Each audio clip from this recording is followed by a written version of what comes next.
Terre. Info millier et capsule spéciale aujourd'hui sur l'exercice Orion 26 qui se poursuit après la phase de débarquement qui a vu la Marine nationale et la 9e brigade d'infanterie de marine de l'armée de terre déployer leur savoir-faire complémentaire pour progresser dans les terres. On va revenir sur une phase importante, l'opération aéroportée, durant laquelle la 11e brigade parachutiste a joué son rôle grâce aux équipages et moyens de l'armée de l'air et de l'espace.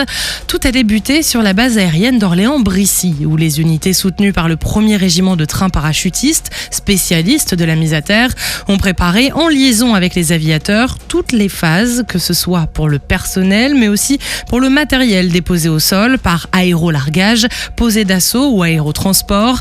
4 phases sont nécessaires pour ce type d'opération. D'abord, l'infiltration sous voile par les commandos parachutistes, puis le contact avec l'ennemi, la sécurisation de la zone de mise à terre et enfin largage et réarticulation. L'objectif, s'engager dans la profondeur pour reprendre de vive force un compartiment de terrain capital à la manœuvre pendant que le reste des moyens lourds continuent à débarquer et rejoignent ce point clé tenu par les parachutistes. À l'heure H, le vert largage est donné, l'opération aéroportée est lancée. Plus de 750 parachutistes français, 200 britanniques de la 16e brigade d'assaut par air et 30 Italiens se sont élancés dans cette opération qui est surtout un multiplicateur d'effets et qui provoque surprise, vitesse et désorganisation chez l'adversaire.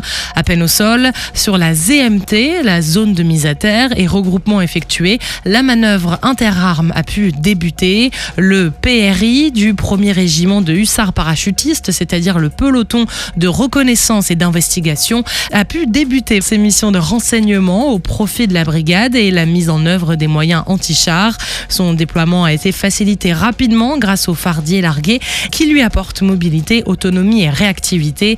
Les fantassins du 3e RPIMA ont pris possession du terrain et leur chef de corps commente le GTIA, le groupement tactique interarmes. Et les artilleurs du 35e RAP ont assuré les appuis avec leur mortier de 120 mm.